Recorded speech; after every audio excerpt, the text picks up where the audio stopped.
a un autor que ya es parte de la familia, ya es cómplice y, como digo, una parte esencial, puesto que desde el principio estuvo muy bien avalado, muy bien representado por parte de su colega, que va a ser una de las presentadoras esta tarde. Me refiero a Francisco Javier González Ponce, como todos ustedes ya conocen, y tenemos a dos presentadores muy especiales. En primer lugar, quiero dar la bienvenida a Francisco Pérez Carbajo, que es el director del aula literaria. Las actividades dentro del Ágora SIAL Pigmalión las hemos estructurado en torno a ciclos y aulas, y concretamente Paco, como buen amigo, como puntal dentro de nuestra estructura y de nuestra vida, pues te pedimos que se hiciese cargo del aula de literatura y ha dado lustre y brillo al aula desde que comenzamos a programar actividades dentro de la misma. Francisco Gutiérrez Carbajo es catedrático de la Universidad Nacional de Educación a Distancia, una persona sobradamente conocida, muy productivo, y además pues acaba de publicar su primer poemario. Han sido muchos los libros de temática filológica, las ediciones que ha firmado, ha rubricado, pero hemos tenido el placer de albergar dentro de nuestras colecciones su primer poemario. Un poemario que tiene cierta relación con el que presentamos de Francisco Javier González Ponce, y supongo que en la presentación aflorarán ciertos temas que son comunes a ambos. Y luego pues tenemos a esa persona que avaló a Francisco Javier desde el principio, que nos lo presentó, que nos lo recomendó y que le ha acompañado desde entonces. Me refiero a la profesora Adelaida Porras Medrano, que igualmente acaba de presentar recientemente su nuevo hijo de tinta y papel, y juntos los tres van a estar en la próxima Feria del Libro de Madrid, teniendo ese contacto directo con los lectores, el que justifica de alguna forma su trabajo y el nuestro. El libro que hoy les presentamos sigue de alguna forma la estela de estos poemas a la distancia, un libro que apareció pues en el segundo semestre en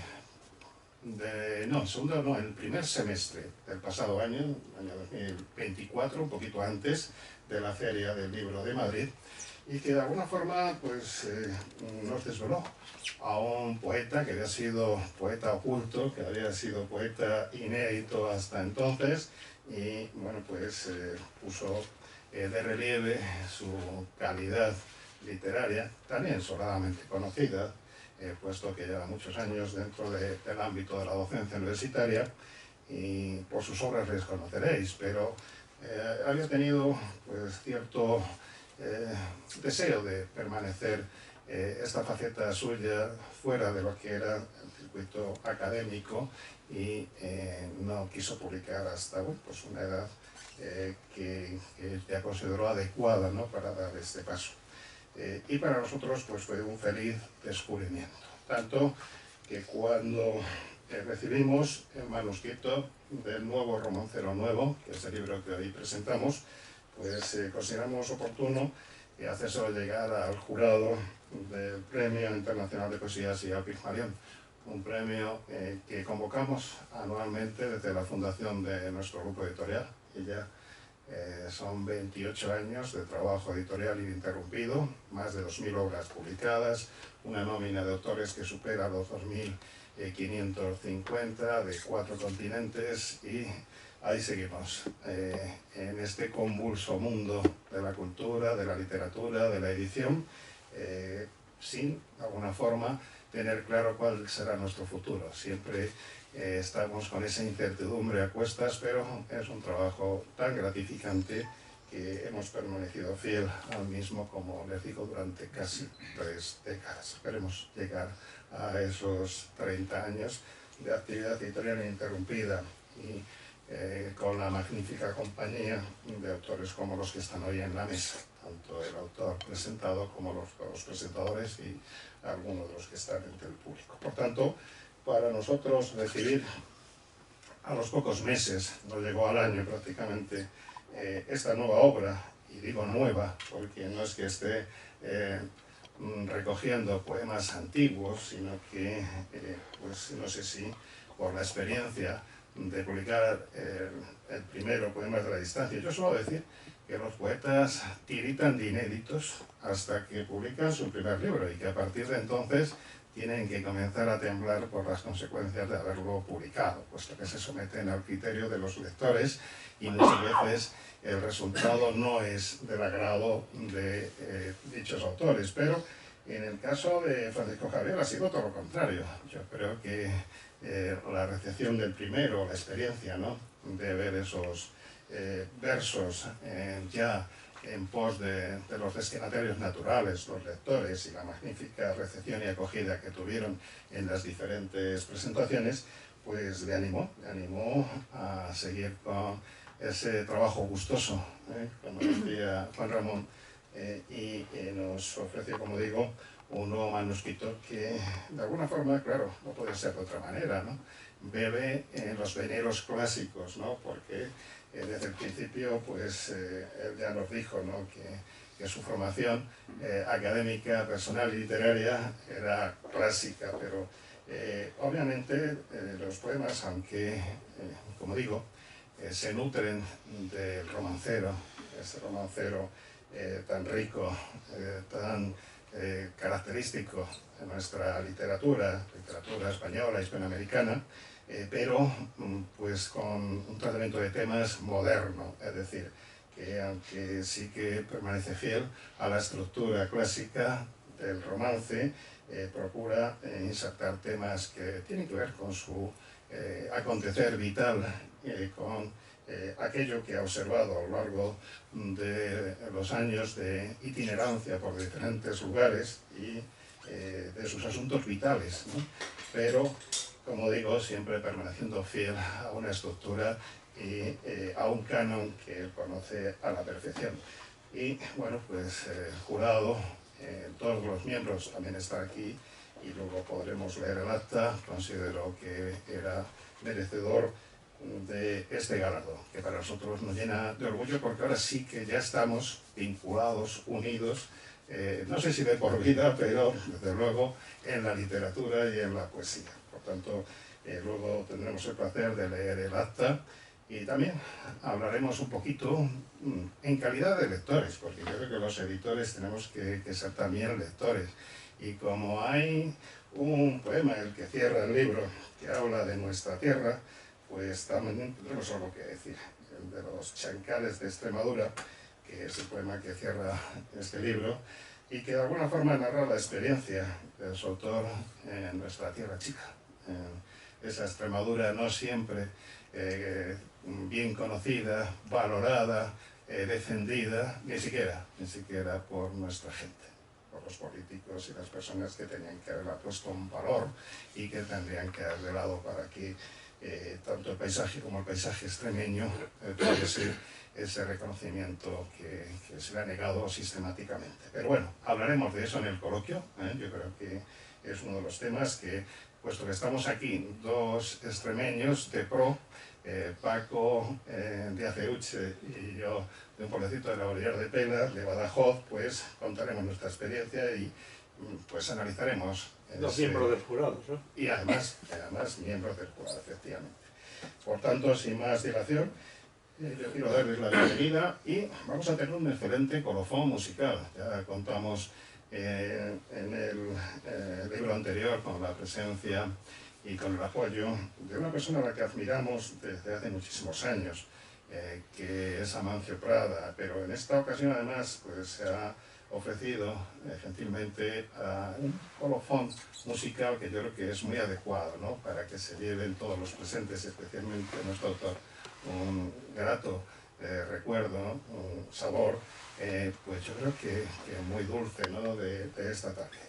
A pesar de ser una tarde lluviosa, una tarde que no invita precisamente a aventuras de ningún tipo y menos a salir de casa. Por eso les agradezco a ustedes especialmente que nos acompañen, aunque les aseguro, como decía, que van a disfrutar el acto y que merecerá la pena el haber venido hasta acá. También me van a permitir que salude a todos los que nos están siguiendo vía streaming desde latitudes muy diversas. Desde hace una serie de meses estamos emitiendo en directo online todos los actos por petición a petición de esos autores y amigos que no pueden acompañarnos porque la distancia se lo impide, porque un océano pues hace que sea prácticamente imposible, aunque luego van viniendo poco a poco, los vamos recuperando, y de esta manera pues dentro de una semana, 10 días, tendremos a varios de esos autores acá que van a participar también en el congreso que hemos organizado en Santo Domingo de Silos, un lugar muy literario, muy poético, y que, bueno, pues de alguna forma está en la literatura gracias a un poema, o por lo menos gracias a un poema es un lugar al que peregrinan los poetas y los creadores. Me refiero el soneto al ciprés de un magnífico autor que es Gerardo Diego. Otros muchos han pasado por allá y han dejado su impronta y su legado, pero yo creo que este soneto pues es el que ha dado trascendencia internacional desde el punto de vista literario a un lugar que aún no ha sido reconocido como Patrimonio de la Humanidad. Yo creo que lo merece. Allí estaremos varios de los presentes y ahí seguiremos defendiendo el bastión de la literatura y de la poesía. Pero esa es otra historia. Hoy vamos a centrarnos en la que nos convoca, que es este nuevo romancero nuevo, como decía antes, y para comenzar ya el acto, para no dilatarnos en exceso, pues vamos a ceder la palabra a los dos presentadores.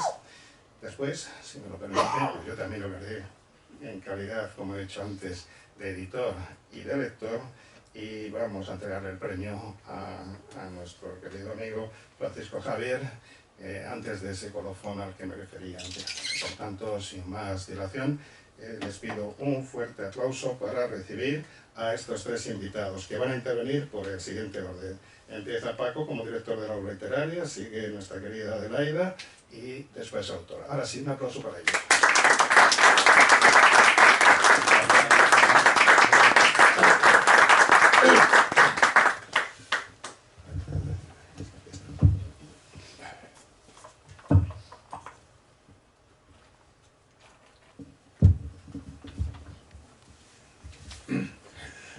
Buenas tardes.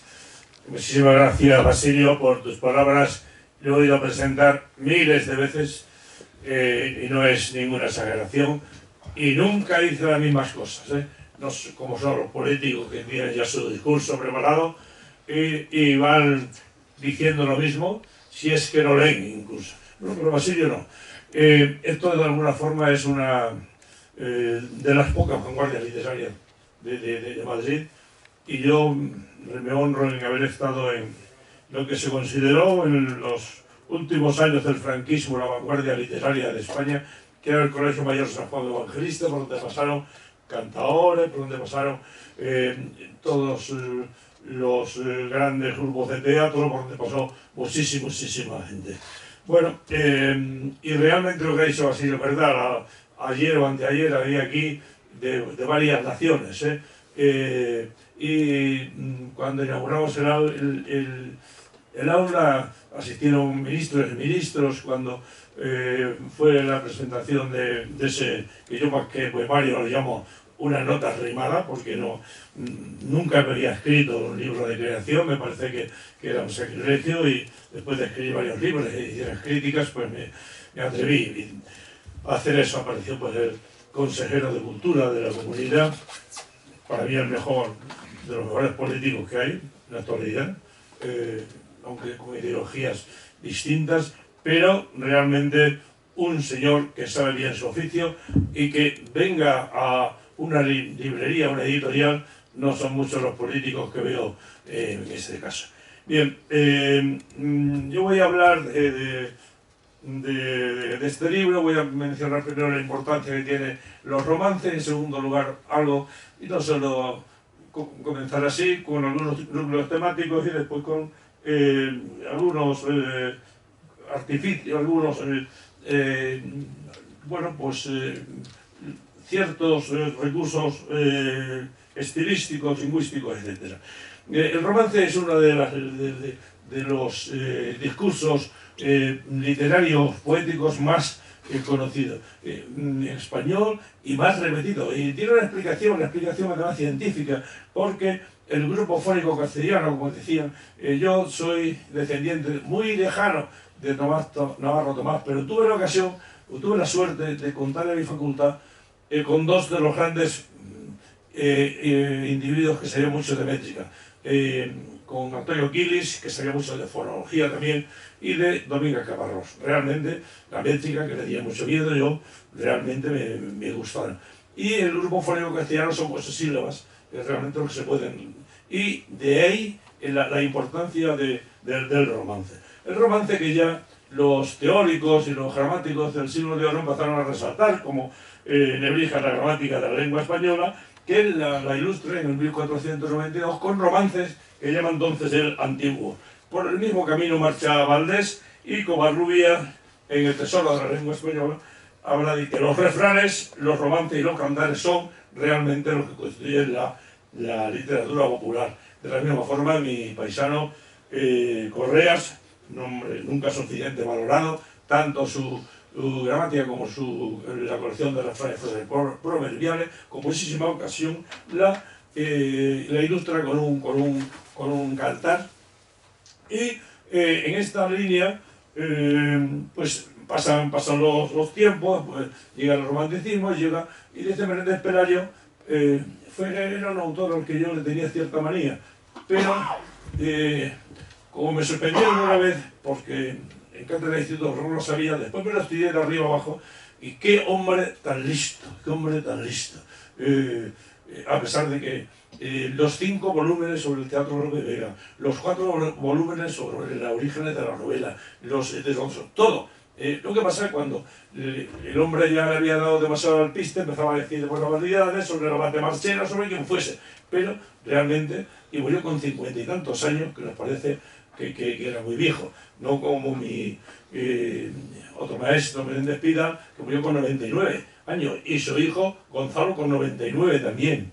¿Y Santo Tomás con cuántos muere? Pues con 40 y pocos. Y dice Santo Tomás al final de su vida que todo lo que había escrito era paja. Ole, porque sí. Encontré la tumba de Santo Tomás en una iglesia en Toulouse. Un día voy aquí, que ya que Tomás Aquinos y tal, y bueno, ¿cómo puede ser? Pues seguramente vendría algún concilio y allí están los restos de Santo Tomás. Bueno, romances en español, porque dice Menéndez Pelayo, citado que fue Milay y Fontanals el primero que hace un estudio de los romances. Menéndez Pelayo era un hombre que decía lo que le parecía. Por ejemplo, de la poesía de Lorca dijo que era una poesía tan execrable como Baladí. Después cantó la Palinodia. De los románticos españoles, decía, bueno, Rosalía, ve que unos románticos llorones, ¿cómo va a decir nosotros de esto? Donde esté Jaime, que se quiten todos estos autores. Después volvía a cantar la Palinodia. Lo mismo le pasó con el género popular. Al principio lo despreciaba y después ya cuando vuelve a hacer una revisión de su romancero, cuando hace la antología de Bols, habla muy bien de los romances.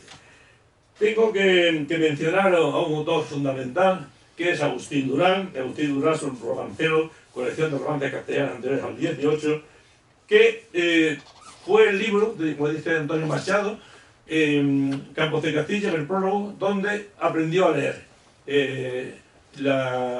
Su bisabuela, Cipriana, por las noches, a la luz de un quinqué, le leía romances de su pariente, de su tío Agustín Durán.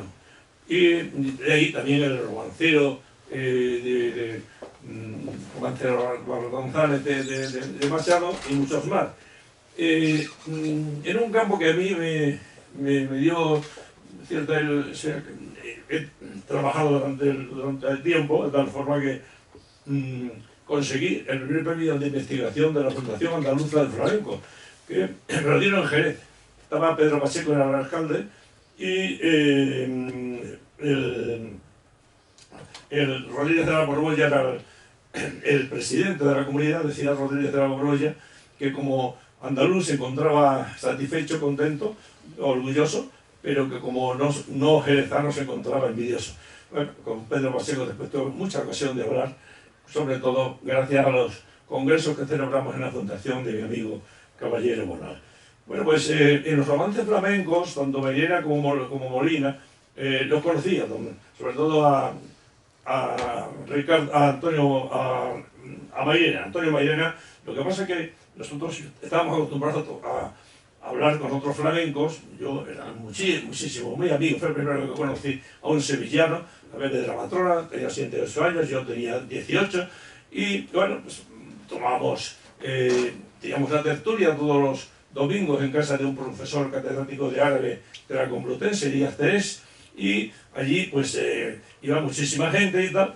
Bueno, y a esta gente sí, pero invitar a Mairena a tomar algo era invitar un whisky, chivas y tal, y eso no tenemos nosotros para hacer.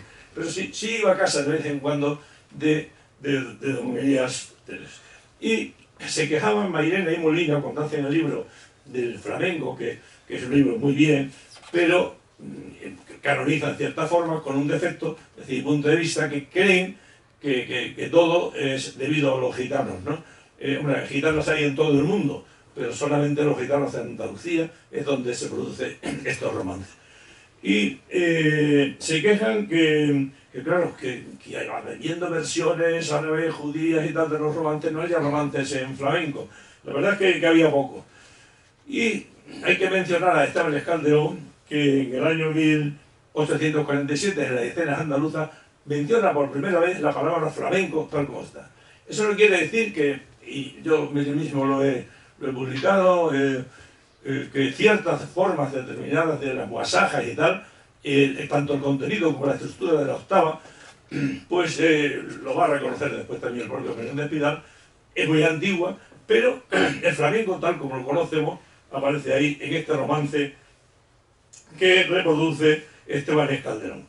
Y después Fernán Caballero, la gaviota, dice que realmente se defiende mejor los romances, se defiende mejor en España que con el oro que viene de las minas del Perú, con las armas. Juan Valera exactamente igual. Se menciona y ellos mismos hablan de unas versiones del romance de Gerineldos, en las escenas andaluzas, recopilan algunas cosas, hacen 2 versiones. Hay que tener en cuenta que Menéndez Pidal recoge cientos de versiones de Gerineldo y del Conde Arnaldo también, que lo canta nuestro gran cantautor que tenemos aquí, y romances que van a recoger también pues en Doña María Goyi, Menéndez Pidal, etcétera, etcétera. Dentro de los romances flamencos yo tuve la suerte de ir con un andaluz, Luis Suárez Ávila, del puerto de Santa María, que conocía romances, que tiene un estudio sobre los romances de los bajo andaluces, del negro, etcétera. Romances muy realmente muy poco ortodoxos, pero que son realmente de gran interés. Bueno, los romances es que tienen una importancia capital. O sea, a veces un romance ha bastado, o los versos de un romance, para montar toda la obra. Es el caso, por ejemplo, de Lope de Vega, que es un cantadorcillo, que de noche lo mataron al caballero, la gloria de Medina Alfonso de Olmedo, o mejor que era Medibáñez con su capa de la pardilla, cabos el comendador con la vuestra guarnecida. Y así también, un romance que yo he vivido mucho es el de La Serrana de la Vera, que da ocasión a 2 obras, por lo menos 2 obras, una de Vélez de Navarra y otra de Lope de Vega, y la última versión que yo conocí, que me dijo justamente mi colega César Oliva, anteayer, que me invitó a ver la Estrella de la Escalera, que la habían representado en Inglaterra, la versión que hizo Alfonso Sastre. La Gitana de la Vera, una versión, Genefa Moncada, Gitana Roja del Monte Jaizquivel, en la Santa... Pues muy interesante esa versión. Bien, para hablar realmente de la importancia de la estrofa que elige el profesor González Ponce, que me parece magnífico. ¿Cuáles son los temas que aborda? Pues los grandes temas, los que le llamaba Machado los universales del sentimiento, el amor, la muerte, etc. La muerte que, bueno, como decía Marcellus, ya en las culturas antiguas era un poder rector de la vida. Decía Machado que la muerte es por de pronto cosa de nuestro cuerpo. Y en ese sentido biológico, quizá más, de forma más lúdica, Nietzsche dijo que la calificó a la muerte como de estúpido hecho fisiológico. Bien. La muerte aparece, ese estúpido hecho fisiológico, aparece en varios poemas del profesor González Ponce. Por ejemplo, un personaje que tiene mucha importancia, el niño Francisco Manuel, a la belleza de todos los inocentes que nos dejan, te fuiste, niño Manuel, te fuiste a romper el alma. Es, en el poema 11, en los versos introductorios, en la orilla de la tarde, la dedicatoria también dice: al emocionado momento en el que la familia del niño Francisco Manuel arrojó al mar un ramillete de rosas blancas como homenaje conmemorativo de los 10º aniversario de su temprana muerte. Yo recuerdo a mucha gente cuando hablan de la guerra, dicen que cada día mueren 11 niños de hambre en el cuerno sur de África. No se estremecen ya con las guerras que tanto culpa tiene tanto Putin como Zelensky, como Trump, como tantísimos otros que firmamos esas cosas. Pero se olvidan de la cuestión. La muerte relacionada con el mar. Aquí le he tratado muchas veces en las versiones de Manrique, Quevedo, el capitán Andrada, hasta Antonio Machado, apenas desamarrada la pobre barca Vallejero del árbol de la ribera, se canta No somos nada, donde acaba el pobre río, la triste mal, pues espera. Jorge Manrique decía que, en fin, que con voluntad placentera, que era la locura, que el hombre vivir cuando Dios quiere que muera es locura. Y esto que era un caballero. Sin embargo, yo prefiero los versos del clérigo, don Juan Ruiz, que dice: muerte, bien muerta seas, muerte malandante, mataste a mi vieja, matárame a mi antes. Esa es la cosa. Yo siempre pido que me maten a mí antes que a mi mujer, a mi hija y a mi nieta. Pero esa actitud senequista que tenía Manrique, querer hombre vivir cuando Dios quiere que muera es locura, es la que nos expresa el profesor Javier González Ponce. Por ejemplo, cuando dice que llevadme a la mar serena, qué bonito, llevadme a la mar serena. Las influencias en González Ponce son de los mejores poetas que yo he conocido, desde los clásicos, que los conoce como nadie, pues hasta Alberti, Lorca, lo estamos leyendo ahí. Pues esto es la mar serena. Dios ha dado ocasión a determinados refranes que yo he oído sobre todo en el ambiente marino. Me cago en la mar serena. ¿Por qué en la mar serena? Porque al no haber viento no podían navegar. En Valencia, me cagué en la mar serena y els collons de Sant Niec. ¿Quién es Sant Niec? Bueno, lo estuve buscando, y nos dice, no era normativa de la Academia Valenciana, y Niec decía que era un sonido onomatopéyico, cuando dos cosas se juntan, pero no encontraba yo al Sant Niec que tenía este collón, el que se cagaba este individuo. Hablé con dos profesores, con doctor Tordera de Valencia, con otro, y con algunos marinos. Me pasó como cuando hice la edición de Testa de Cupo de Alfonso Oroso, un libro que conoce de sobra muy bien Ponce, porque además es un realismo que tiene como el mar como protagonista. Y Alfonso Oroso, que yo tuve muchas veces con él en Dickens, pone al final un glosario de términos, ya, muy bien, pero me encontré que había muchas palabras que no aparecían en el glosario. ¿Y por qué no las pone este hombre? Llamé, ya había muerto Alfonso Rosso, se puso el hijo, ya, lo que yo quiero es que me publique una novela. Digo, bueno, a mí eso no me interesa, me interesa que me diga tal cosa. Entonces, la novela está centrada en la caza del atún, en la pesca, en las almadrabas. Y con los marinos valencianos y también en la parte de Barbate, que me dijeron que no eran esos pescados, porque consulté muchos diccionarios, sino diversas partes del atún en salazón, que no debía de conocerlas el amigo Grosso. Pero como hay una parte determinada de la vaca que se llama así, pues eran esas partes. Bueno, junto a la poesía esta de la muerte y tal, pues la poesía elegíaca, que trata muchísimo nuestro autor, y la exaltación del toro, y la portada es preciosa, y como dice el prologuista, que también es excelso, exalta el animal y celebra pues, el rito sacrificial del mismo. Entonces, pues el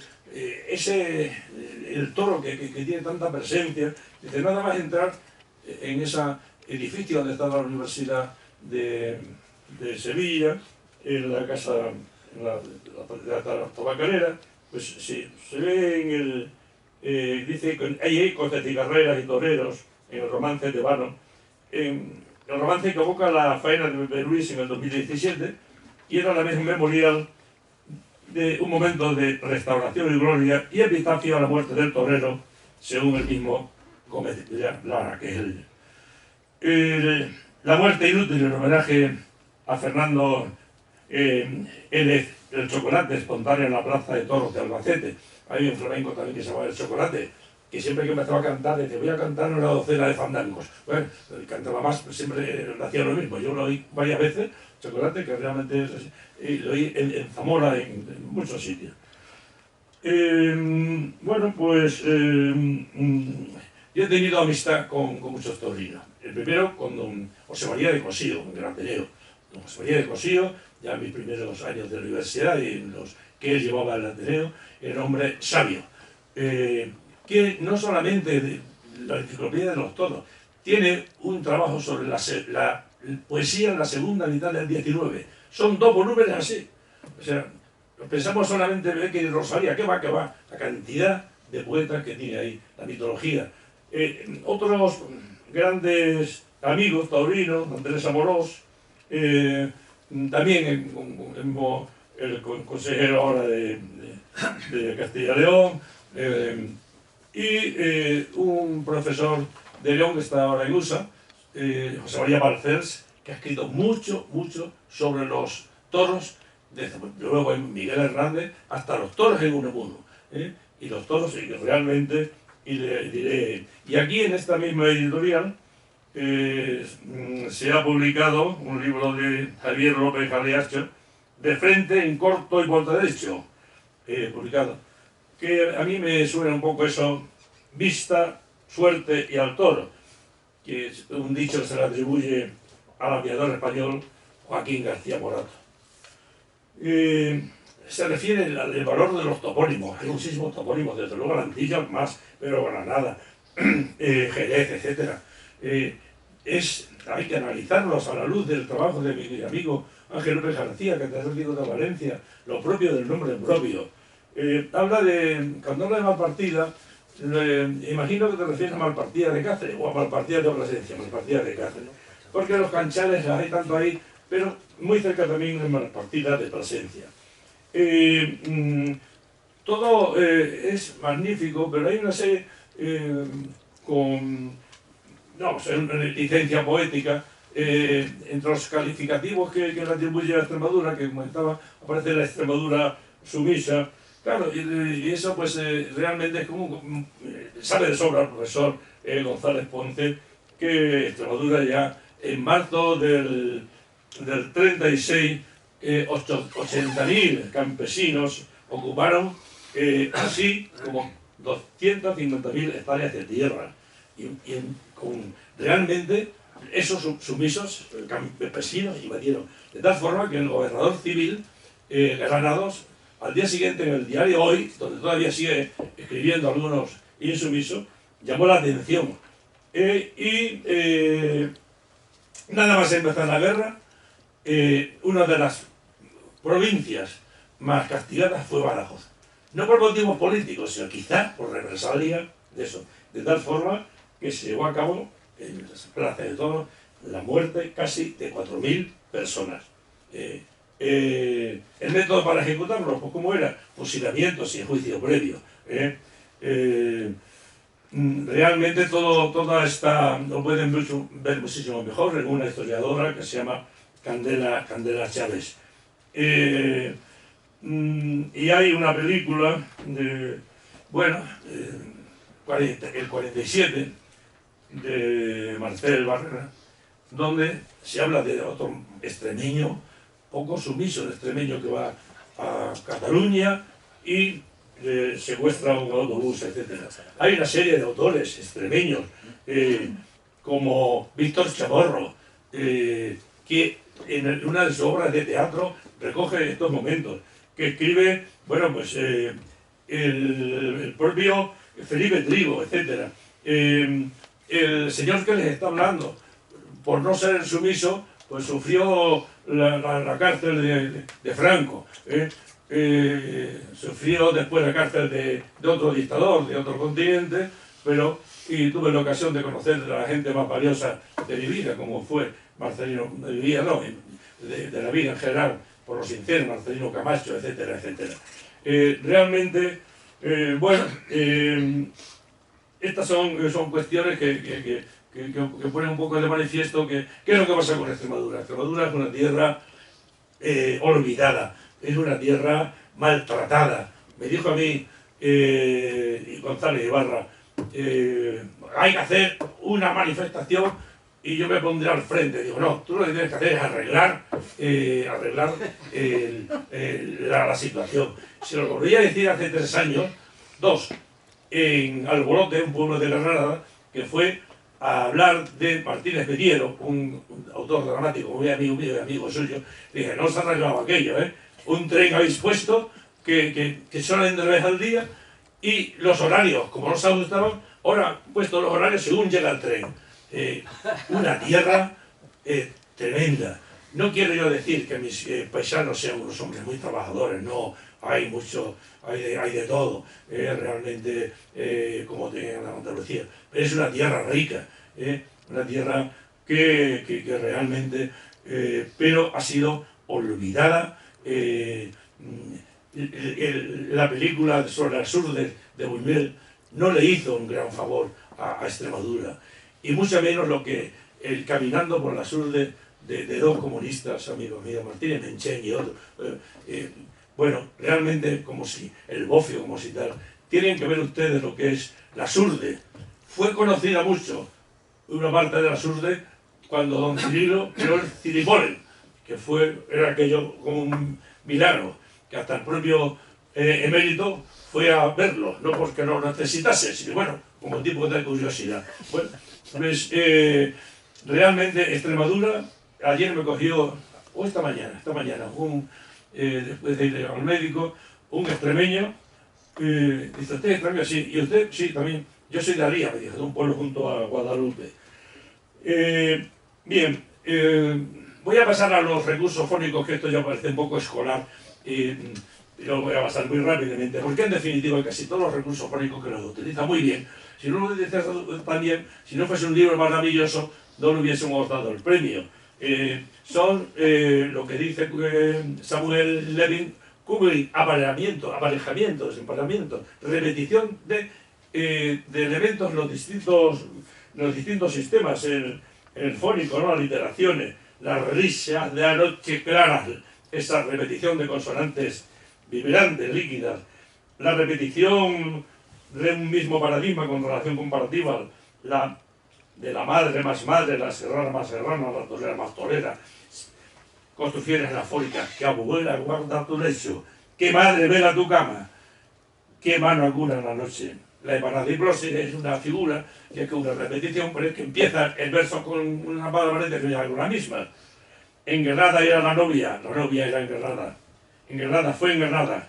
Que nunca te olvide yo, como tú nunca me olvidas. Venid conmigo, venid. Vamos, anda, venga, vamos. Las construcciones paralelísticas, las derivaciones, tablado de negras tablas, que emudece las campanas, todos los campanarios, la estructura cruzada, un quiasmo, que en tu corazón diamante, aunque no, bueno, luna negra, negra luna, luna negra. Y propio también de los romances se combina el pasado con el presente en un mismo romance. No quiero molestarle mucho más, pero no quiero dejar de decir algunas como conclusión, que realmente lo que yo le he dicho al chofer que me traía ahora, a otro taxi, por mis circunstancias ahora que no funciona muy bien, por mi esqueleto y tal, pues cojo siempre el taxi. Y le he dicho, pues así me gustan bien los hombres, que sepan bien su oficio. Realmente lo tomé de una novela negra, la mejor novela de Sanders Mohammed, que el detective le dice al conductor, así me gusta a mí, que sepa bien el oficio, así me gusta a mí, que sabe muy bien el oficio, lo sabe precisamente nuestro cantautor y lo sabe perfectamente el profesor. Y por eso hace, digo, nuevo romancero nuevo, sí, es verdad, y es casi un renuevo en el sentido de que sale el brote del árbol, en el sentido que decía Nietzsche, todo buen creador, el caminante de su sombra, tiene que seguir los modelos de los creadores anteriores e intentar vencerlos con gracia, de modo que se note la sujeción y la victoria. Es lo que hace, recoge la tradición e innovación. El suyo es un oficio de orífice que va puliendo minuciosa y detalladamente sus piezas para que funcionen como un perfecto mecanismo de relojería. Nada lo deja la improvisación, y siempre con fuerza, con potencia, con ritmo. El ritmo proviene del acierto en la selección léxica, en la trabada construcción sintáctica, en la originalidad de la organización de los campos semánticos, en el tono, en suma, en lograr articular con gracia los distintos planos y niveles lingüísticos. El ritmo surge ante la repetición de lo que se espera y ante la sorpresa que se crea con una presencia inesperada, como decía Richter. Cuando estamos esperando una cosa tanto se dé como no se dé, se produce el ritmo. Su estructura, tal y como ya la concibo, como concibo la buena escritura, es un ejercicio para salvarse uno. Así como suena, para salvarse, para no perecer en esta extraña jungla móvil que es la vida en realidad, para vivir. Pero vivir no es solo sobrevivir, o subsistir, o restar, como consta en numerosas mentes, o en la literatura, la filosofía y en el arte. Vivir es ante todo un desafío personal, individual e irrepetible, para hallar tu propia felicidad. Hallar la propia felicidad y transmitírselo a los demás.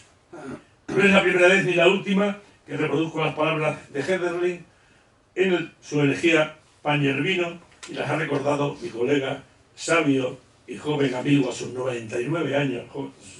Me dice mi mujer académica cada día, el Emilio está más joven. ¿Para qué poetas en tiempos de crisis?, se preguntaba el autor de La muerte de Empédocles, Hölderlin. Pues para eso, precisamente para eso, para evitar que en épocas de miseria ocupen un lugar los timadores, los farsantes, los hechiceros, los fanáticos y otras criaturas de su mundo intelectual. En estas épocas de grandes y tanatológicos conflictos se hace más necesario mantener una postura militante y rechazar frontal y ferozmente el quejoso y brumoso estado de cosas. Esa actual especie de sopor mal llevado, ese estado de apatía hueca, de abulia distante, de egoísmo ortopédico. ¿Se puede seguir creando? Claro que se puede seguir abriendo nuevos caminos, sin necesidad de hacer una epopea de los horrores. Claro que se puede trazar nuevos horizontes, siempre que se combinen, como en el caso que nos ocupa, el arte, el oficio y el compromiso. A pesar de los horrores y los conflictos, al individuo se le han abierto hoy día unas posibilidades que hace 3 décadas no se podían dar, los que llevamos viviendo más de 3 décadas. Ortega y Gasset consideraba que la civilización europea llevaba un tiempo de rechazo porque no había leído a Dilthey, y decía que Dilthey tampoco pudo completar su obra porque todo su tiempo fue un puro contratiempo. Pues bien, también nuestro tiempo es un contratiempo. Pero, ojo, el tiempo no es el culpable. Ni se nos escapa entre nuestros dedos, ni huye, ni construye, ni destruye nada. Somos los humanos los que nos empeñamos en medir, recordar, acortar el tiempo. No hay tiempo mejor, ni tiempo peor. No pasa el tiempo, pasamos nosotros. Así lo sentencia la bella copla popular recogida por el ilustre cervantista sevillano de Osuna, Francisco Rodríguez Marín, y también por el otro andaluz, la Fuente de Alcántara, que era de Archidona, y dice: se van los días, se van los años, nosotros somos los que nos vamos. Pero para no terminar de esta forma tan triste, voy a recordar también algo con esto que se van, unos versitos que recoge don Luis de Góngora en un romance que dice así: vámonos, vámonos, que nos pican los tábanos.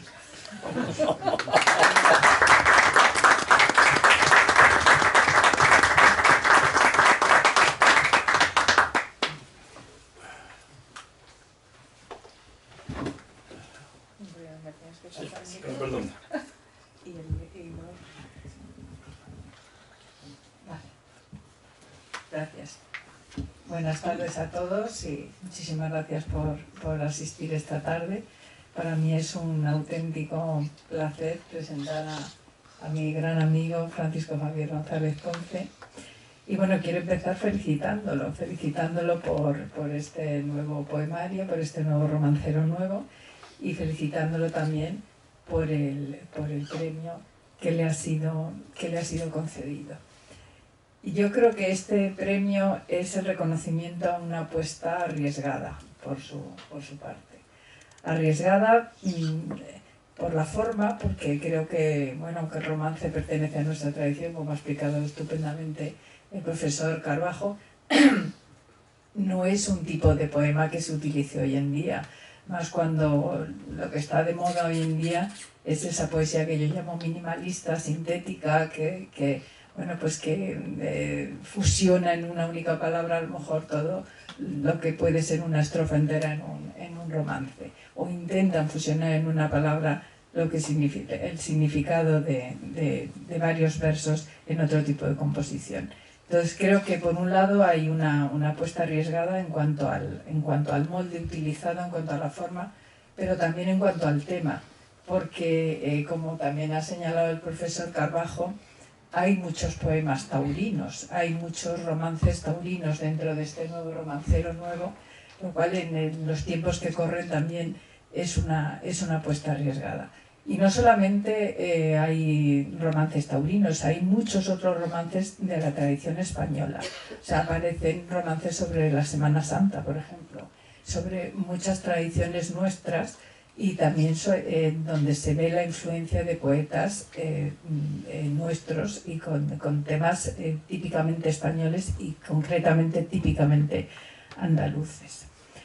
Bueno, en cuanto al poemario en sí, yo siempre digo que a mí me gusta leer los prólogos, que yo sé que la mayoría de la gente no se los lee, pero a mí me encanta leerlos, y el que, como también ha dicho Paco Carbajo, el prólogo del profesor Gómez Lara es magnífico. Es un profesor de la Universidad de Sevilla, compañero también de los dos, de Francisco Javier y mío. Y bueno, no sé si estará conectado. Si está conectado le mando un saludo, y además le doy la enhorabuena por este magnífico prólogo. Al prólogo de Gómez Lara sigue el Pórtico de Basilio, que también habla de los méritos de este romancero y habla de la tradición del romance, igual que hace Gómez Lara en su prólogo. Y yo quisiera también llamar la atención sobre la maravillosa cubierta, la cubierta que recoge los temas claves del romancero, como es la luna, como es el mar, como es el toro, y como son estas flores blancas a las que se ha referido también el profesor Carbajo, que demuestran el dolor, es el dolor de la familia del niño Francisco Manuel, que arroja estas rosas blancas, creo que eran rosas, ¿no? Sí, al mar. Son temas que aparecen continuamente a lo largo del romancero, ¿no? O sea, el mar, el toro, la luna, y también la naturaleza representada por las flores. Yo he sido testigo de la gestación de este poemario. He ido leyendo a medida que el autor los escribía los diferentes romances. Y tengo que decir que al leerlos en el libro, al leerlos todos seguidos, bueno, pues he tenido unas impresiones diferentes que no había tenido cuando los leí aisladamente. He tenido una mayor sensación de unidad desde el punto de vista temático. He visto que hay temas que se repiten continuamente de un romance a otro. No había tenido, es verdad que bueno, no es lo mismo leerlos atomizados uno a uno que cuando uno puede reflexionar y volver sobre ellos en el libro. Y después también me he dado cuenta que hay una continuidad con respecto al poemario anterior, con respecto a poemas de la distancia. En aquel poemario, en el primero que publicó Francisco Javier, había una sensación continua de separación, de pérdida, de ausencia, que aparece también en este poemario. Son temas presentes en los dos poemarios. Sin embargo, yo diría que en el romancero hay una mayor hondura. Creo que es mucho más evidente el sentido trágico de la vida que proyectas en este romancero con respecto al primer poemario. Y también creo que se expone con mayor agilidad. Me da la sensación que la viveza del octosílabo frente a metros más largos del primer poemario hace que esa hondura sea más evidente, ¿no? Ese sentimiento trágico yo creo que se plasma de una manera más viva, más gráfica, más evidente. Y hay algo que me ha sorprendido al leer todos los romances uno después de otro, que es que he encontrado una cierta similitud entre el romancero y el cantejondo.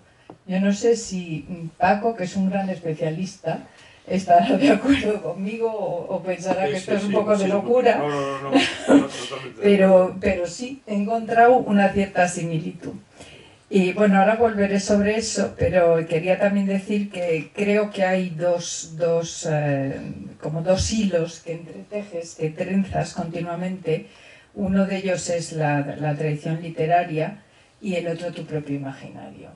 Creo que ambos confluyen y además coinciden en muchos momentos, ¿no? Bueno, la tradición literaria en cuanto a la forma es evidente, el romance que tiene, en fin, que se remonta a la Edad Media, entroncas con una tradición muy española y con un tipo de composición que tiene una historia larguísima. Creo que no habrías podido escoger otro tipo de composición con una historia más larga que este. Y después, en cuanto a la influencia de ciertos poetas, bueno, pues está claro que Lorca aparece directa o indirectamente ya en la dedicatoria, ¿no? Está el propio Lorca, pero después tienes temas lorquianos como, bueno, la luna, las flores, los toros, los gitanos, en fin, aunque siempre, de esto hemos hablado mucho los dos, y yo siempre le digo que es, porque él me dice, pero yo no imito a Lorca. Digo, no, tú no imitas a Lorca, tú tienes la misma fuente de inspiración que tenía Lorca. Tenéis el mismo imaginario y habéis bebido de las mismas fuentes. Y yo creo que es un imaginario esencialmente andaluz al que un poeta que no sea andaluz, como es mi caso, pues nunca se me ocurriría escribir sobre esos temas, ¿no? Bueno, pues además de Lorca creo que también hay tintes machadianos. Por ejemplo, en el romance Españoles de mi España hay una influencia clara de Machado, de Alberti, como se ha señalado, en Llevadme a la mar serena. La mar aparece siempre como ligada a la idea de la muerte. Y en cuanto a tu propio imaginario, pues como decía, es ese imaginario, es el de la mar, el toro, la pérdida, la herida, aparecen los puñales. Me ha llamado mucho la atención que utilizas el término faca, que me recuerda también, en mi imaginación me lleva a los bandoleros de Sierra Morena, o la guitarra, que aparece también en el romance dedicado a Marcelo Palango, que es además paisano tuyo.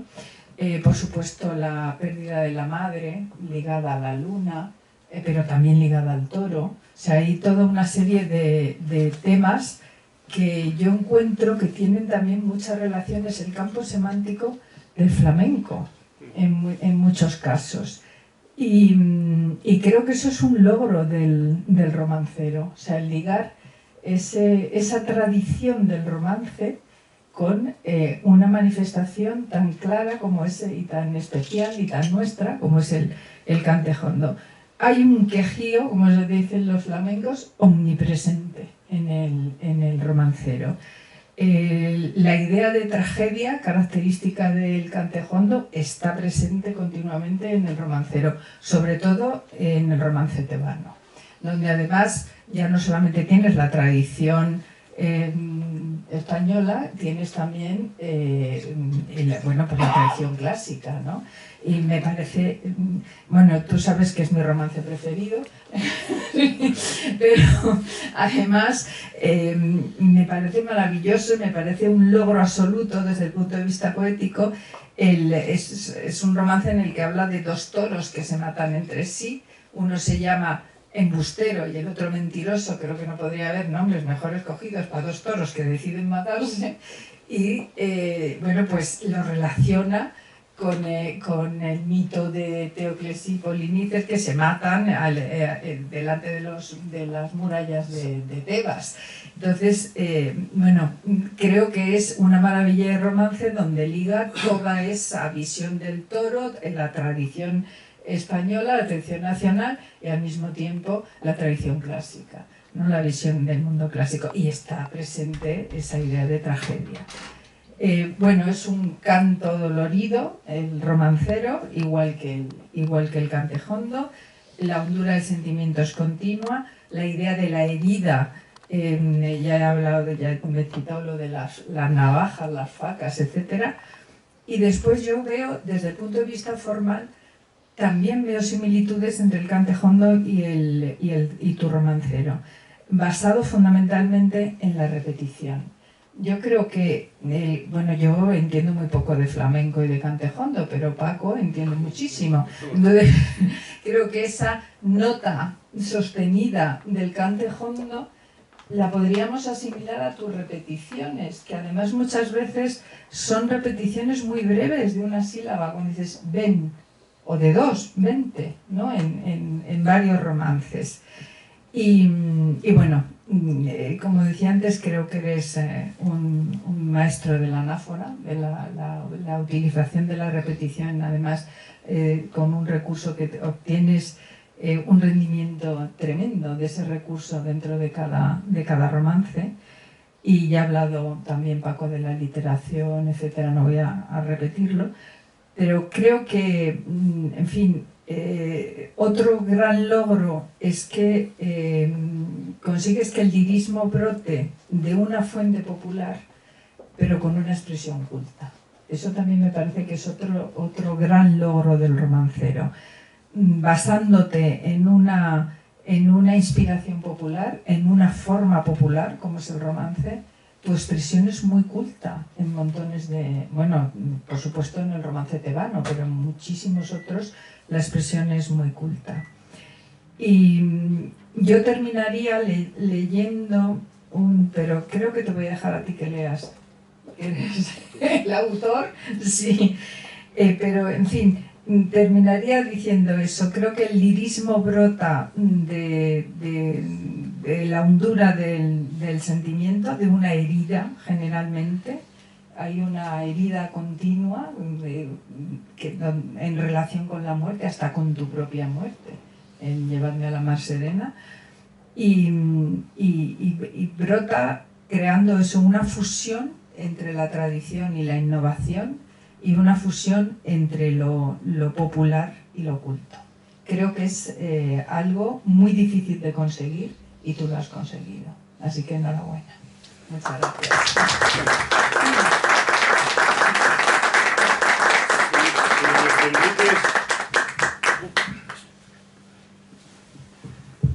Un pequeño inciso. Es encomiable también la labor de gente que sigue recogiendo romances. Yo, por ejemplo, varias veces que he ido allá tesis a la Universidad de Sevilla, he sido por Pedro Piñero, que es un recolector de romance, después con Cid también, y por lo del tendido del flamenco, yo cuando murieron mis grandes amigos, Paco de Lucía, Camarón, Enrique Morente, sobre todo, ya dejé de un poco de... Y se discutía mucho en esas noticias rimadas. Hay un poema, porque se discutíamos en casa de don Elías Terés sobre las seguidillas, por ejemplo, y salía el término playera, y decía, pero playera, no si no viene de playa, puede ser de plañidera y tal, ¿no? Bueno, pues después tuvimos una discusión, bien en ese poemario que yo he escrito, todos allí con una, por lo etílico, movido más que por otra cosa, venga a discutir sobre el flamenco, venga a discutir, y un gallego estaba ya dormido y tal, y al final de la cosa, pues dijo, bueno, ¿para qué discutir tanto si del flamenco no se ha dicho nunca ninguna verdad? Entonces se levantó el gallego y dijo que el día que se diga una verdad, se acabó el flamenco. Bueno, muchas gracias a los dos presentadores. Lo cierto es que efectivamente han sido dos lecturas diferentes, complementarias en cierta forma, ¿no?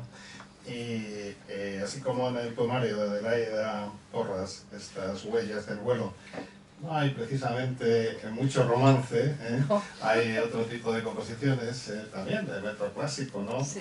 Pero no hay romances, donde sí lo vamos a encontrar es en esta Razón, Sentimiento y Poesía de Paco Gutiérrez Carbajo. Pero ahora lo que queremos es escuchar al protagonista, al autor.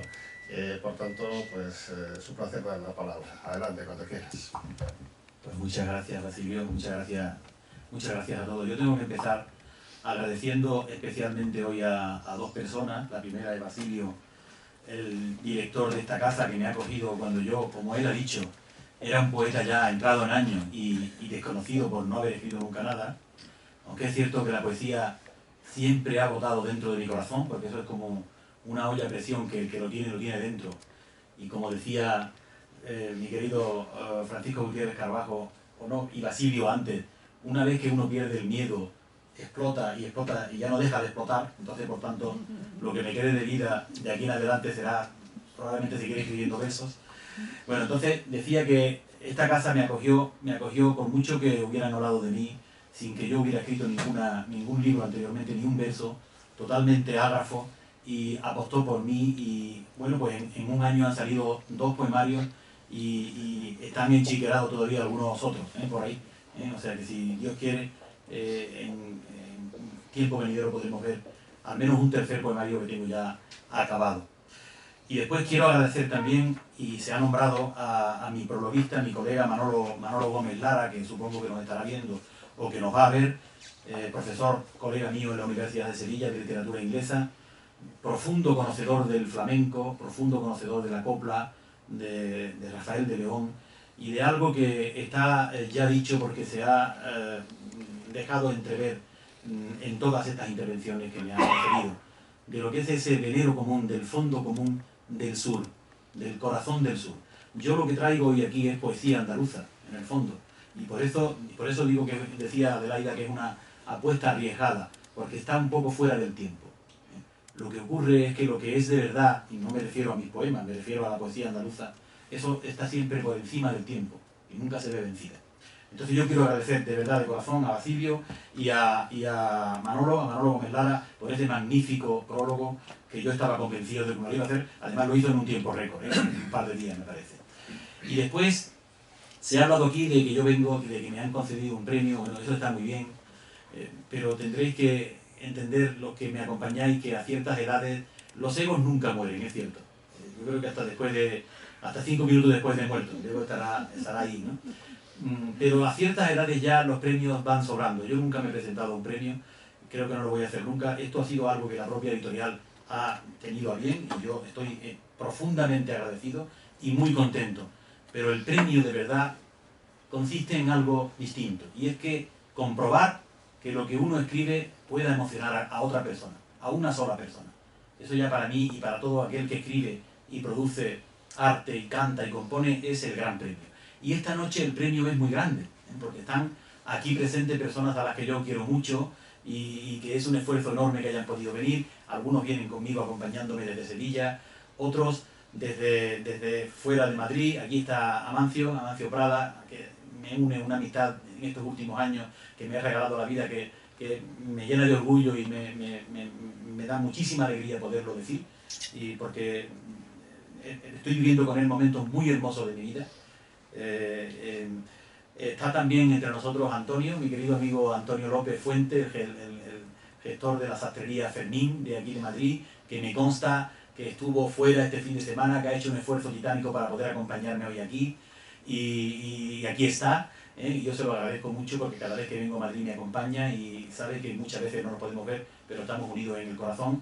Y otras personas que me acompañan hoy, está entre nosotros también Luis Miguel Calvo, Juncal, al que ustedes recordarán sin duda, matador de toros, maestro Luis Miguel Calvo, que recordarán porque cuando empezó a hacerse conocido fue porque fue el protagonista de la serie Juncal. Él es el torero que hizo la serie Juncal, que se conserva muy bien, aunque a lo mejor de entrada ustedes no lo han reconocido, pero se conserva perfectamente. Y conserva sobre todo el espíritu de matador de toros, de torero, de defensor de la fiesta. Este libro también es un pequeño homenaje, y mi poesía, no a defender la fiesta de forma beligerante, no a luchar. Yo creo que no hay que defender la fiesta del toro con la lucha, hay que defenderla con la esencia y con la verdad. Y únicamente dejando que exista. Aquí hay al menos 4 romances plenamente taurinos. Y yo diría que los demás están salpicados de motivos taurinos. Y eso significa que el mundo del toro en sí tiene cabida en la cultura, en la nuestra, en la cultura nuestra. Y no hay por qué ni defender la ultranza ni rechazar la ultranza. Es como un río, hay que decir que fluya, hay que dejar que fluya. Pero yo le agradezco a Luis Miguel que venga hoy aquí a dignificar, y a Antonio a dignificar este mundo tan denostado hoy, y que tiene cabida entre nosotros y sobre todo en la literatura. Y después, pues, bueno, me ha emocionado mucho ver cómo se percibe lo que uno compone, pues desde otro ángulo, ¿no? A mí me compete también esa doble naturaleza de ahora es compositor y creador, y durante mi vida de filólogo, pues crítico literario. Yo he enseñado literatura griega mucho tiempo, he sido literatura española, y entonces es muy distinto cuando se ve desde una óptica y desde la otra, ¿no? Hay cosas que ha explicado Francisco Gutiérrez muy bien y que uno a veces siente muy extraña, ¿no? Porque aquí me acompañan 2 grandes creadores y estarán de acuerdo en que todo esto que se ha dicho, y se ha dicho muy bien, que está aquí, nace de forma espontánea. Ellos lo saben perfectamente. Un poeta no se pone a decir, ahora voy a hacer una anáfora, ahora voy a hacer una aliteración, no. Eso es algo espontáneo. Yo la experiencia que tengo, y aquí tengo presente a personas que me conocen en mis momentos de creación, es que a mí me brota la poesía, me brota un ritmo, me nace, y lo que hago es que lo voy poniendo por escrito, además de una manera automática prácticamente, ¿no? En cuanto a la deuda literaria, pues es cierto, ¿no? Lo decía antes y lo reitero, yo vengo aquí con una poesía que es el romance español de toda la vida, pero es un romance nuevo, es un romance que pasa por esos ríos de la creación popular del sur, de mi Andalucía, de Extremadura, que somos prácticamente hermanos de tantas cosas, ¿no? De la savia del pueblo, del sabor y la sabiduría del pueblo, que es quien crea. Yo, antes que ser universitario, pues he sido un niño en un barrio de un pueblo. Por cierto, aprovecho también a los que no están aquí, a mis paisanos de Valverde del Camino, que probablemente me estén viendo, como me van a ver también en la grabación. Yo me he criado en un barrio de un pueblo que se llama Valverde del Camino, en Andalucía, en Huelva, y me he criado pues oyendo cantar por las noches flamenco a mi familia, porque entonces se cantaba fandango, se cantaba flamenco de una manera natural, como hoy se pide pan o se abre WhatsApp, ¿no? Y me he criado oyendo la copla y me he dado cuenta que ahí hay una belleza profundísima y hay un pulso literario que está a la altura de los más grandes literatos de nuestra lengua. No puedo negar que aquí está en todo momento Federico García Lorca, sobre todo, está también Machado, Alberti, luego lo diré, pero fundamentalmente Federico, a quien yo dedico este libro, cuya dedicatoria reza literalmente así, ¿no? Como veréis. A Federico García Lorca y a todos los poetas andaluces que se sienten orgullosos de serlo. Pero es algo natural. O sea, a mí a veces, Adelaida me conoce perfectamente, y Amancio y otros amigos a los que yo comparto mi poesía antes de publicarla, a veces me da un poco de decir, no puede ser, me quiero despegar de ahí, pero es como cuando uno coge algo en la mano y no se puede librar de ella. A mí me sale la poesía así. Y eso probablemente tendrá que ver con que hemos vivido Evidentemente compararme con Federico es comparar la linterna del móvil con el sol, algo así más o menos. Pero bueno, en la medida en que me toca. Probablemente es que hemos vivido ambientes comunes y muchos otros que nunca llegarán a escribir ni un verso siquiera. Podrán entenderme lo que estoy diciendo. Y nada, me queda no quiero cansaros mucho, lo que queda es que yo voy a leer 3 o 4 romances, de los que... Aquí hay 15 romances, a mí me encantaría leerlos todos, pero no se trata de eso tampoco, ni mucho menos, ni tenemos tiempo, ni en la ocasión. Pero ustedes lo puedan leer despacio y como se debe de leer la poesía, que es como los sorbos del whisky, de una copa de whisky, poco a poco. Yo me voy a permitir el lujo de leeros 4, al menos así puede ser 4 romances, y voy a empezar por uno que creo que ya lo leí, me parece que lo leí aquí como inédito cuando presenté el otro poema, pero no importa porque el público es distinto. Entonces nos podemos permitir esa licencia. Este romance, hablando de Federico, es un romance lorquiano y además dedicado al propio Federico, y lo conoce muy bien Amancio, por ejemplo, que está entre nosotros, porque nació en Granada, ya lo expliqué un día, nació en Granada cuando Amancio iba a cantar a Lorca a la ciudad de Granada y estábamos allí con él en la azotea de un hotel, en la acera del Darro, mirando caer la noche en Granada. Caer la noche, cambiarse de tarde a noche toda la ciudad de Granada y el pie de la sierra, y estábamos viendo esa metamorfosis de la ciudad, y a mí entonces se me vino a la cabeza la idea de que Granada era una novia que estaba esperando inútilmente la llegada de su amado Federico, que nunca llegaba y lo esperaba como Penélope en la noche, en la tarde, en la noche, en la madrugada, y Federico nunca llegaba y nunca llegó. El poema se titula Y la novia era Granada, y lo dedico a Amancio Prada, voz de todos los sueños, y os voy a leer ese poema. La novia entraba en la alcoba y se ataviaba de gala. Era el tálamo la noche y la novia era Granada. Todos la vimos cambiarse de bronce a la fría plata, de plata a verde aceituna, de aceituna a negra aljaba, repleta de 100 luceros que herían como esmeraldas. Tú la mirabas de frente desde las altas ventanas, como se mira una novia, y la novia era Granada. Las luces de Monachil le guiñan desde las faldas de una sierra que bosteza al arrullo de las aguas. Tú le mirabas sus ojos y ella sus ojos te daba. Éramos 5 en la mesa y a los 5 nos besaba con labios de novia esquiva, y era la novia Granada. Por sus plazas, por sus torres, por la piel de sus murallas, nos arrastraron sus manos, nos perdieron sus romanzas. Nos envolvió por los aires el clamor de sus campanas. Suspiros del albaicín caen como nimbos de alpaca, como lágrimas de novia, y era la novia Granada. Quejidos por el Realejo, por el Darro y el Amarga, por el Mulhacén Ventisca, por el Sacromonte Palmas, palmas de tiento sombrío, por el hielo de su sábana. Y Granada era la novia, y era la novia Granada, novia sola, novia muerta, novia sin novio ni alhajas, novia que espera unos brazos que le robó la mañana, y una frente y unas sienes que a besos de plomo y rabia goza el barranco de Víznar en lecho de olvido y calma. Era Granada la novia, era la novia Granada. Gracias.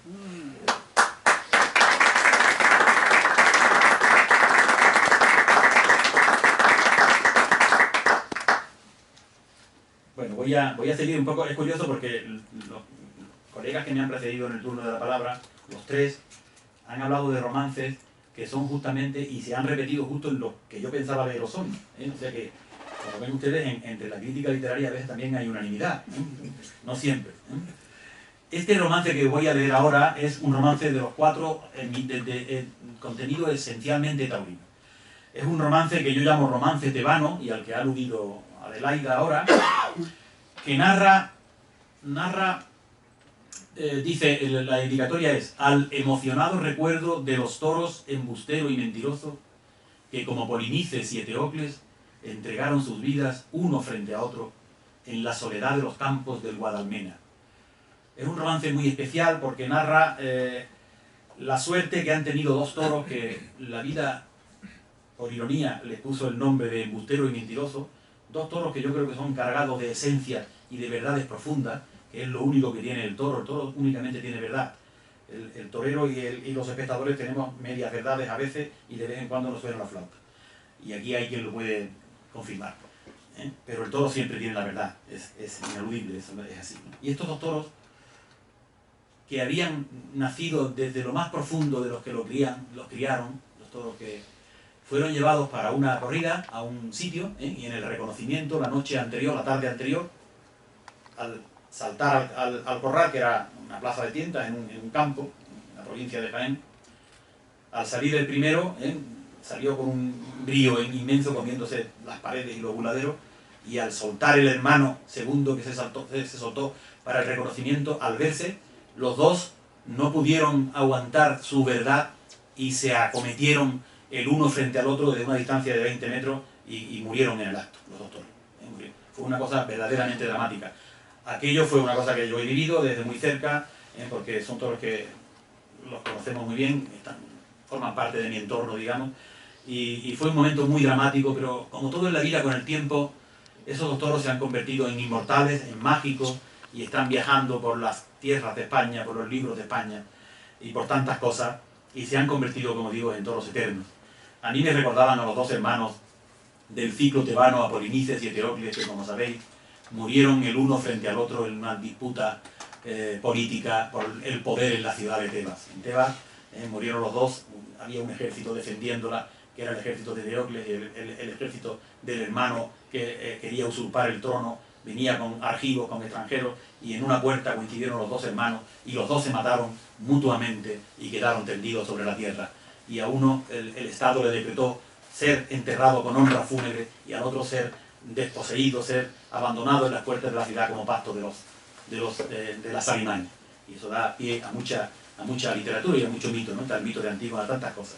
Bueno, pues a mí estos dos toros me recordaron un poco ese mito, y por eso titulo Romance tebano, que dice así: la noche de los campillos trenza desgarros de estrellas, al revivir vuestros ojos profundos como cavernas, zafiros donde anidaban en sueños de lentejuelas, bajo un cielo del Andévalo barrido por 100 muletas.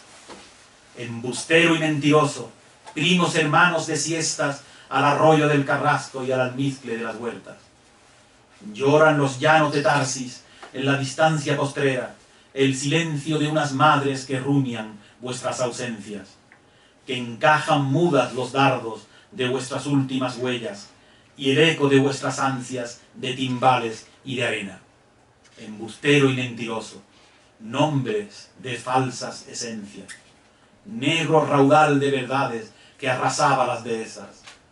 Nacistes de nuestros vientres, del caudal de nuestras venas, de lo más hondo del pozo donde emana la tristeza.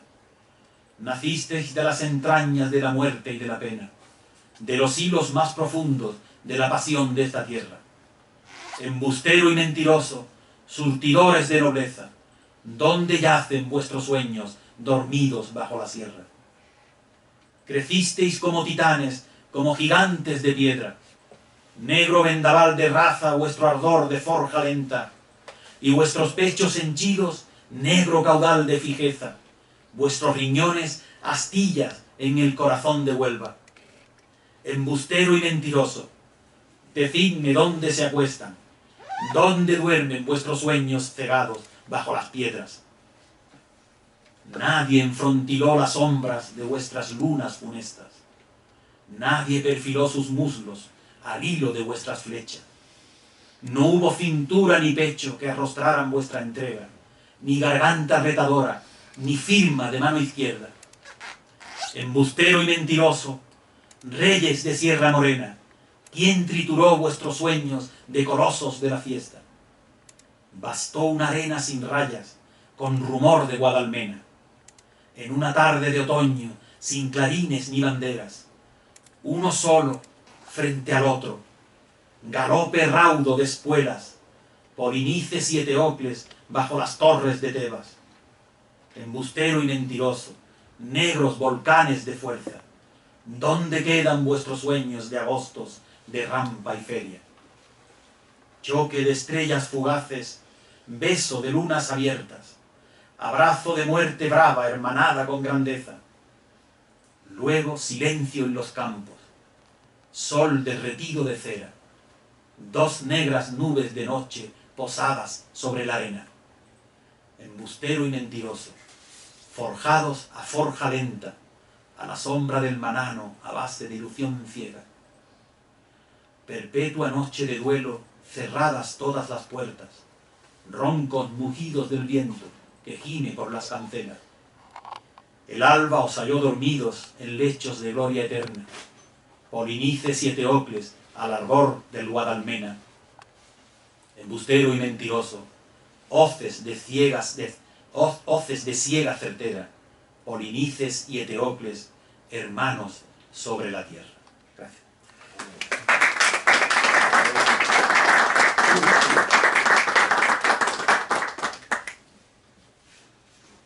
El tercer romance que voy a leer hoy tiene un claro eco de Alberti. Dice: a la que siempre, se lo dedico a una persona que siempre va conmigo, que me acompaña siempre, aunque no quiere hablar nunca, y que siempre está en lo bueno, en lo malo y en lo regular, y a ella se lo dedico. Dice: a la que siempre estaré llorando desde mi última orilla en el día de su cumpleaños. Este es un romance escrito el 8 de noviembre de este año pasado, que es el cumpleaños de esa persona que tiene el arte de aguantarme durante 60 y muchos años ya. Y evoca estos versos de Alberti, estos versos que dice de Marinero en Tierra, justo 100 años después, eso que dice y que todos conocéis bien: si mi voz muriera en tierra, llevadla al nivel del mar y dejadla en la ribera. Este romance se llama Llevadme a la mar serena, que mis compañeros antes han evocado, y que después de escribirlo me di cuenta, porque no es un homenaje consciente a Alberti, luego después de escribirlo y ahí testigos, me di cuenta y digo: pero si está aquí Alberti, efectivamente, estaba él, ¿no? Y por eso ahora yo se lo dedico también a Rafael Alberti en su centenario de Marinero en Tierra. Dice el romance: cuando se apaguen mis soles y se agote mi cantar, llevadme a la mar serena y allí dejad de llorar. Llevadme a la mar serena, a la orilla de la mar. Dejadme solo en la orilla donde pueda descansar. Cuando se duerman mis ojos para nunca despertar, que nadie vierta una lágrima, que nadie rompa mi paz. Llevadme junto a las aguas del mar. Llevadme por las arenas que nadie puede contar. Cuando solo sea una sombra de la sombra de mi andar, llevadme pronto a la playa, solo con mi soledad. A esa playa donde fuimos los dos, la envidia del mar, donde fundimos 1000 sueños que nadie puede soñar. Cuando mi cuerpo se cubra del negro tul de la edad, llevadme por los esteros, llevadme al azul del mar. Dejadme con mi silencio acicalado de sal. Dejadme al pie de las olas donde pueda descansar. Llevadme por las salinas vestidas de luz y cal.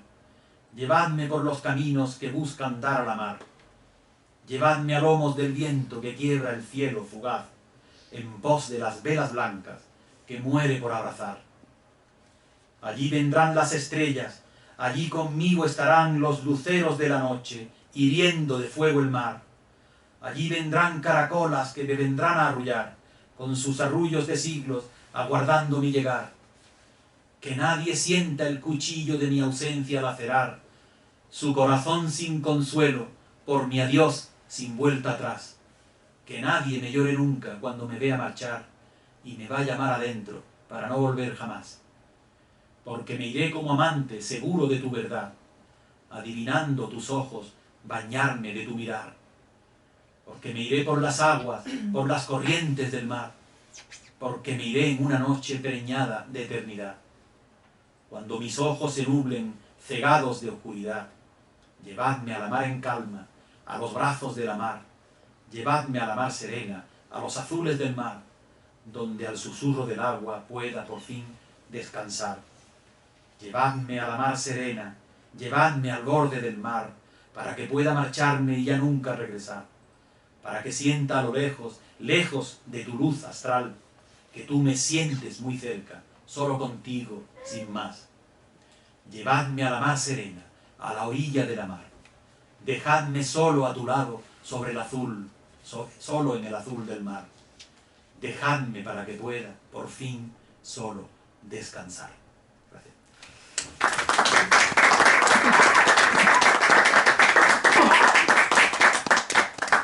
Bueno, voy a acabar tengo otros muchos más, pero ya ustedes lo irán viendo porque la noche se nos echa encima. Quiero acabar estos 4 poemas que he elegido haciendo un homenaje a una tierra que también es nuestra y aprovechando además que están 2 ilustres extremeños conmigo, Basilio y Francisco Gutiérrez Carbajo. Y acabar recitando justo este último de los 15 romances que componen esta colección, que yo titulo Canchales de Extremadura, y que es una evocación de mis años pasados en esta tierra querida y amada que siento muy mía, Extremadura. Yo, mi familia y yo, mi familia recién formada, entonces éramos muy jóvenes, mi mujer y yo, con 2 hijos, allí nació una tercera hija. Vivimos unos años, desde el año 90 hasta el año 94, en Cáceres, en Extremadura, y recorrimos prácticamente toda la región, y hicimos muchos amigos que conservamos, y en la distancia Extremadura sigue latiendo dentro de mí y dentro de todos nosotros. Y a los 45 años de la creación de la especialidad de la que yo fui profesor, la Universidad de Extremadura me invitó el pasado octubre para conmemorar esa fecha, y estuvimos allí, mi mujer, mi hijo Pablo y yo, y yo dedico este poema a mi hijo Pablo, porque fue una especie de reencuentro con la historia. Es verdad lo que ha dicho Paco Gutiérrez Carbajo, que en mi poesía en general y también en estos romances la geografía y los topónimos y los nombres juegan un papel fundamental. Todos mis versos tienen están radicados en un sitio, y entonces a mí me sale mucho jugar con la geografía. Y esta es una geografía vivida, una geografía que es historia, geografía e historia en mi vida, y es vivida y es revivida. Y esta fue una forma de revivir esa Extremadura que siempre está en mi corazón en ese tiempo, y nos pudimos ir recorriendo nuestros pasos, ver las 2 casas donde vivimos, las personas que nos encontramos en aquel momento. Incluso pudimos estar con una persona que nos asistía, que cuidaba a mis hijos entonces y que no veíamos desde entonces. Fue muy emotivo. Y le llamo canchales porque los canchales, para los que no soy extremeño no lo sepáis, son esos campos llenos de roquedales que tanto emocionan a los extremeños, que yo no entendía, pero que he entendido después en la distancia y en el revivir de estas experiencias extremeñas que hago mía. Canchales de Extremadura que rememoran mi tiempo pasado en Cáceres y en el pueblo de Malpartida de Cáceres, donde están esos canchales. Y titulo así y dedico a mi hijo Pablo, que me acompaña por las calles y los rincones de una tierra que nos recuerda y en la que fuimos felices. Y el romance es, como les voy a leer ahora. Canchales de Extremadura, campos de tierra baldía, ¿dónde guardáis mis quimeras? ¿Dónde veláis mis heridas? ¿Dónde se ocultan las sombras de tantas noches sombrías? Canchales de Extremadura, lleváis grabados mis días. Sé que tu tierra me tiene, que me siente todavía. Sé que me llevan tatuado las tardes de Malpartida. Sé que me acunan tus calles, que me ocultan tus esquinas, que duermen por tus rincones mis suspiros y mis risas. Allí los pasos perdidos de mis erráticas idas, allí los sueños aún crudos que juegan con tus encinas y van buscando de nuevo el lecho donde dormían. Allí siguen mis contiendas y mis batallas perdidas. Extremadura callada, Extremadura sin prisas, sé que algo queda de mí por tus aceras barridas, que en tu corazón de amante, aunque nunca serás mía, sé que algo vive de mí con más vida que mi vida. Recuerdo cuando lloraba a espuela de lejanía, cuando desde tus entrañas olía el olor de Sevilla y abrazaba con mis brazos las torres de Andalucía. Recuerdo todas mis horas entoldadas de fatiga. Ven, Pablo, vente conmigo, vente por las avenidas, vente conmigo a los campos a recoger las espigas dispersas por los alcores de tu vida y de mi vida. Ven por las piedras que callan los ecos de tus sonrisas. Extremadura serena, Extremadura sufrida, tierra que anida en el pecho de todo aquel que te mira, tierra que llevas mis pasos lacrados en tus colinas, que nunca te olvide yo, como tú nunca me olvidas. Recuerdo cómo lloraba cuando Cáceres me oía, cuando sus noches de invierno, cuando sus mañanas frías se rozaban con mi cuerpo como con beso amargo de astillas, cuando velaban mis ojos solo mis ansias fallidas. Extremadura paciente, Extremadura dormida, yo guardo de ti tu rostro, tú de mí todas mis cuitas. Recoger quiero en mis manos, en mis alforjas vacías, todo cuanto de mí yace, despierto bajo tus cimas. Canchales de Extremadura, Extremadura sumisa, que nunca te olvide yo, como tú nunca me olvidas. Gracias.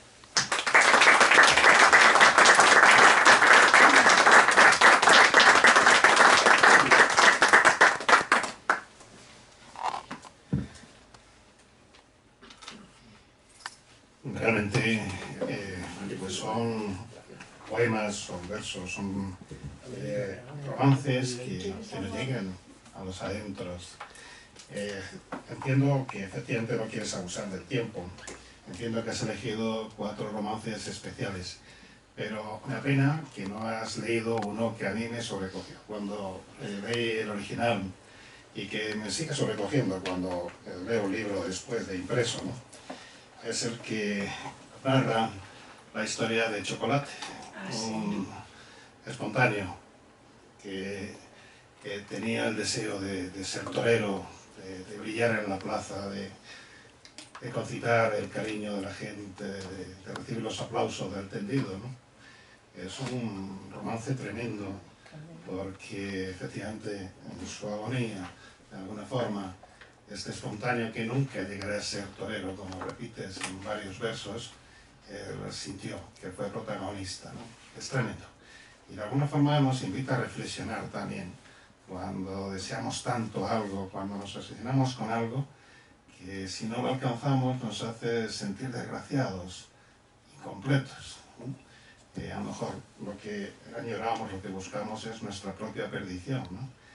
Yo no sé, estamos bien de tiempo, no sé si te apetece leerlo, pero a mí me encantaría escucharlo de... Si tenemos un poco de tiempo, leo los 15, vamos, no. Pues me gustaría que lo leyeses. Bueno, sin problema, Basilio. Además, aprovecho que está aquí el maestro, porque él entenderá muy bien, y también Antonio, ¿no? Que son 2 taurinos, 2 personas que uno ha vivido dentro del ruedo muchas tardes y otro lo ha vivido al borde del ruedo, y se va detrás de ese brillo, de esos vestidos tan maravillosos que hace, se va también su corazón detrás de cada torero, ¿no? Entonces esto es un poema que, verás, el poema tiene su pequeña historia, es un poema que el día está compuesto el 14 de septiembre del año 2024, justo en el aniversario del 14 de septiembre de 1981, que fue cuando surgió esta desgracia.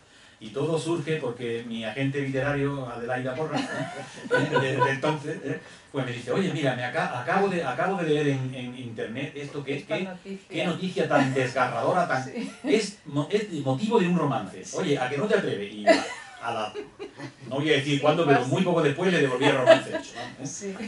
Así es que es un romance de todos nosotros, ¿no?